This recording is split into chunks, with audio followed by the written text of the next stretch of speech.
28 de janeiro de 1999, foi um dia que mudou a minha vida. Acho que, como em qualquer outro dia, você entra nele sem saber exatamente o que vai acontecer. Mas naquele dia em particular, eu tinha grandes expectativas. E o que aconteceu me surpreendeu e me mudou para sempre. Só para dar um pouco de contexto, eu cresci na indústria da televisão e do entretenimento. Fui diretor de televisão por décadas. Viajava com atrações de entretenimento fazendo trabalhos corporativos e televisão aberta. E amo o que faço. Eu absolutamente amo o que faço. Mas a natureza do meu trabalho significava que eu viajava muito. E eu estava em um ponto da minha carreira em que estava na estrada quase toda semana. Digo isso mesmo tendo me casado com minha namorada do ensino médio, com quem ainda sou casado e por quem sou loucamente apaixonado. Tivemos 5 filhos, mas a natureza do meu trabalho me colocou em um lugar onde me tornei uma espécie de pai ausente e marido ausente. Eu aparecia em todos os momentos certos e fazia o que acreditava serem as coisas certas, e provia bem para a família. Mas eu não estava por perto e não percebia completamente qual era o custo disso. Mas eu tinha uma inquietação no meu coração que dizia que eu precisava de uma mudança. Então um amigo me abordou e disse: "Você já pensou em fazer um projeto de documentário?" Eu disse: "Bem, sim. Na verdade, fiz muito trabalho de produção de vídeo de longa duração, mas nunca um projeto documental autoproduzido." Ele disse: "Tenho uma ideia, vamos desenvolvê-la." Então nós desenvolvemos o projeto. O projeto foi bem, mas acho que uma coisa muito importante sobre a natureza do trabalho que fazemos é que as pessoas celebram a ideia de "eu fiz, consegui, produzimos este projeto." Mas a verdade é que, no mundo da produção sem distribuição é apenas um hobby divertido, e nós precisávamos de distribuição. Quando terminamos o projeto, recebemos uma ligação de uma empresa em Nashville dizendo: "Amamos seu projeto e gostaríamos de distribuí-lo." Essa foi uma notícia incrivelmente boa, mas não apenas isso. Não era apenas um distribuidor. Eles disseram: "Voe para Nashville. Vamos ter uma reunião no final de janeiro e tenho um grande cheque de adiantamento para lhe dar." Melhor ainda. Então, desnecessário dizer, depois de anos viajando na estrada e trabalhando com celebridades e estrelas do rock, eu seria meu próprio produtor de documentários e tinha um cheque esperando por mim em Nashville. Então, quando entrei naquele avião saindo de Portland, Oregon, lembro-me de voar para fora de Portland e olhar para a Cordilheira das Cascatas, absolutamente deslumbrante e linda.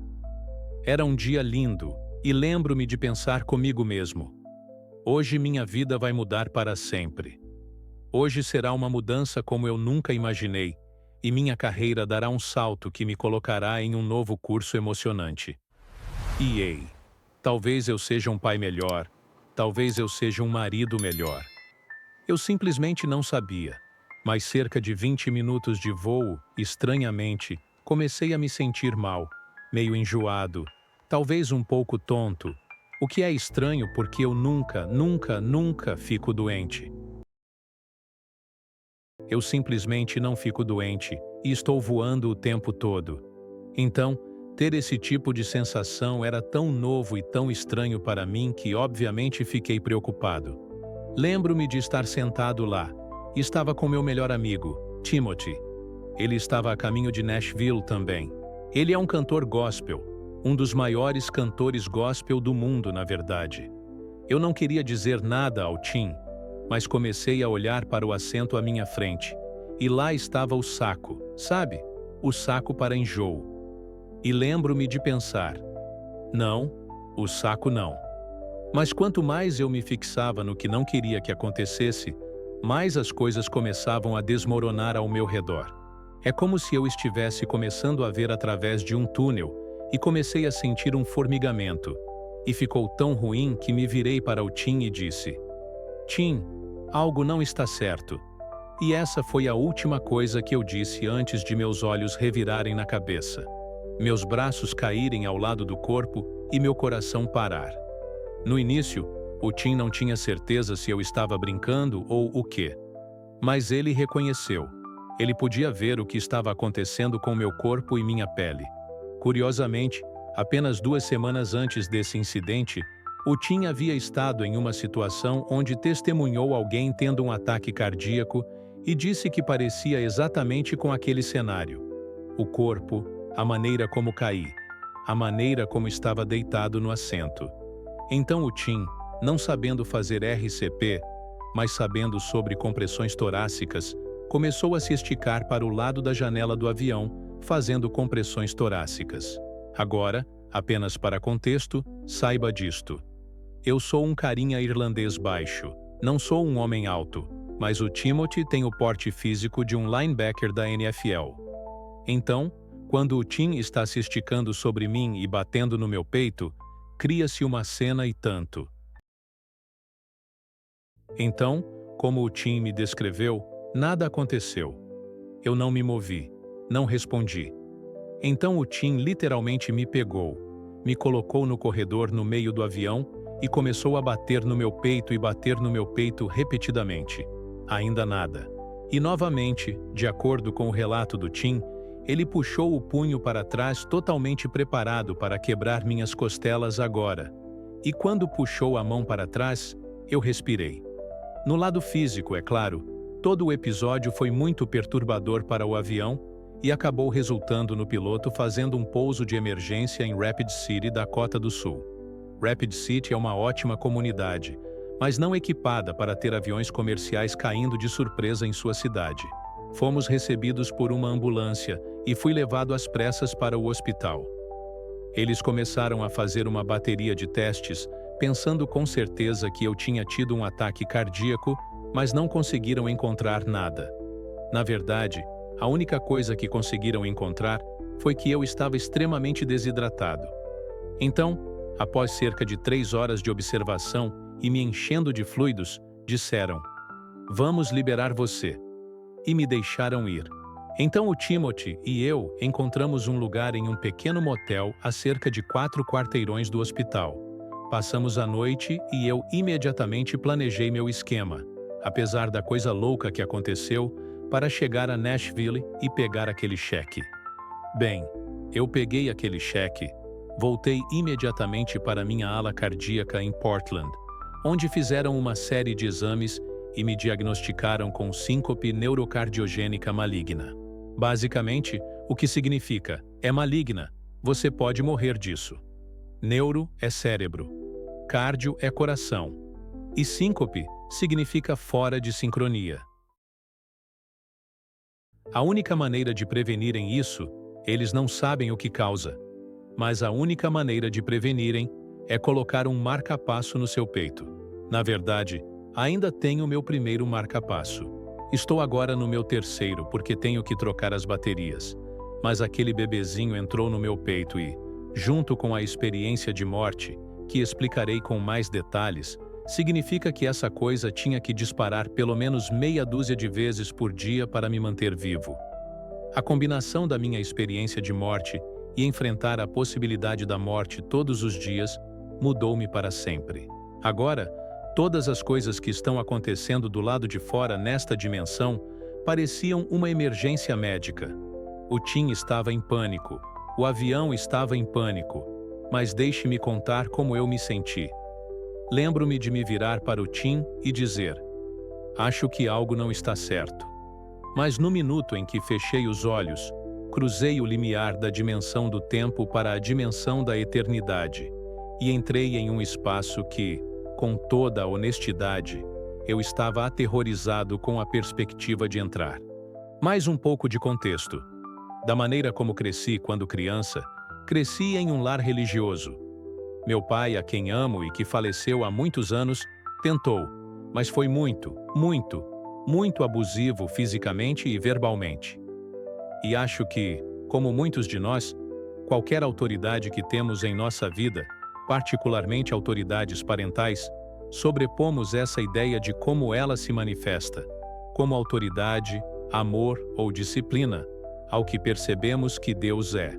E embora eu dissesse todas as coisas certas na escola e na igreja, e Deus te ama, e blá blá blá e todas essas coisas, no fundo, eu acreditava que se chegasse o dia em que eu ficasse cara a cara com Deus, eu receberia um dedo na minha cara, e Ele iria me dizer severamente: você falhou.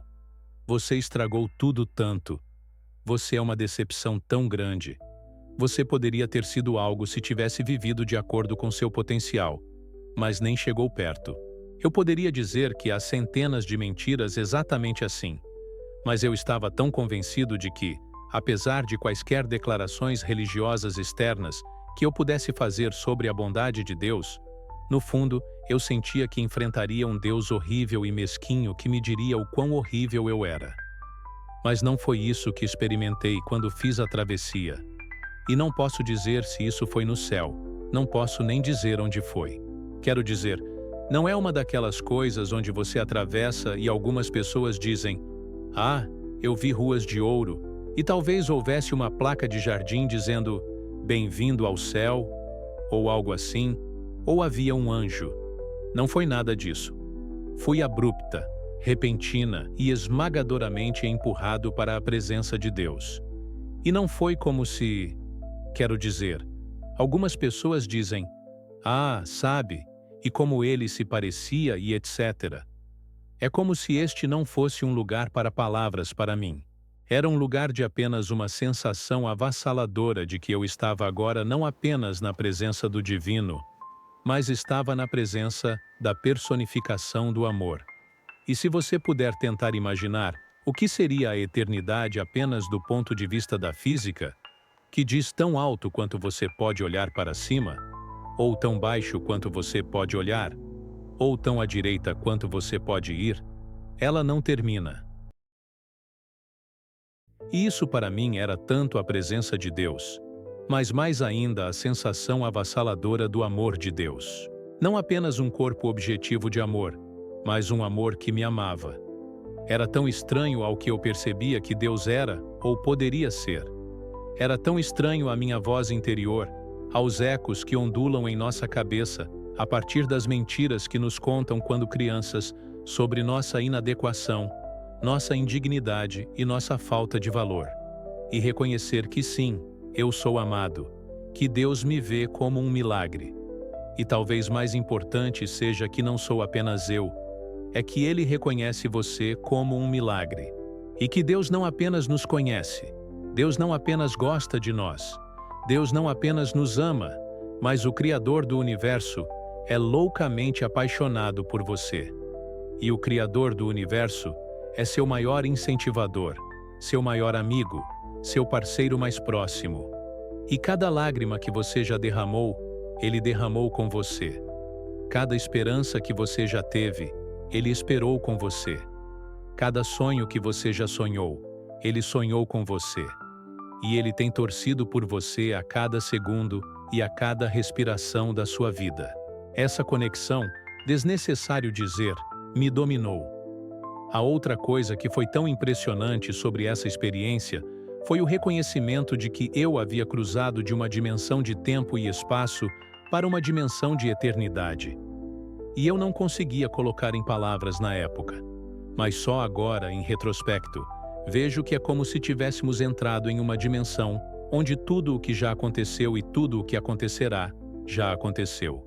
E essa sensação de aterrissagem e conclusão, uma completude, também me deu uma paz enorme e uma sensação também de excitação, encorajamento, esperança.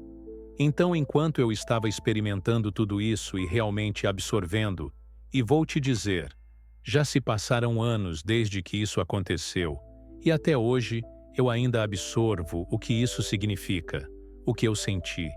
E novos insights chegam e eu digo: ah, era isso que aquilo significava. Ah, era isso que aquilo significava. A esse ponto isso me mudou. E honestamente, enquanto o Tim estava tendo esse episódio de emergência a 30 mil pés, eu estava tendo essa experiência incrível de mudança de vida no auge da eternidade. E também posso dizer que, embora o episódio dele tentando me reviver possa ter durado 2 ou 3 minutos. Não sei exatamente, ninguém estava cronometrando, mas provavelmente pareceu muito tempo. Eu posso ter estado, de acordo com as cifras eternas, na presença de Deus por 1 milhão de anos. Eu não sei, mas de repente eu voltei. E lembro-me daquele segundo em que de repente recuperei a consciência. É como se eu tivesse passado por um limiar. Agora, algumas pessoas falam sobre morrer e vão para um túnel e depois vão para alguma luz. Minha saída foi rápida e instantânea. Minha jornada de volta foi aí que estava o túnel. Foi aquele ser puxado de volta para a dimensão do tempo e espaço e para o meu corpo, onde eu estava prestes a começar minha vida de novo. E eu estava de volta num estalar de dedos. E fiquei impressionado com o quão barulhento nosso mundo era. Quero dizer sério, como eu disse ao entrar naquele avião, lembro-me de pensar que naquele dia minha vida mudaria para sempre. E mudou. Uma coisa da qual não tenho absolutamente nenhum medo é a morte, porque sei que vivemos. Mas, mais importante, sei que existe um Deus que é loucamente apaixonado por nós, loucamente apaixonado por você. E quando ouço as pessoas dizerem, estou morrendo, vou morrer, secretamente há uma parte de mim que, embora meu coração doa pela família, meu coração doa pelo processo, meu coração se regozija pelo resultado. Porque é melhor do que alguém lhe dizendo que vai para a Disneylândia, que vai para a Europa, que vai experimentar algo.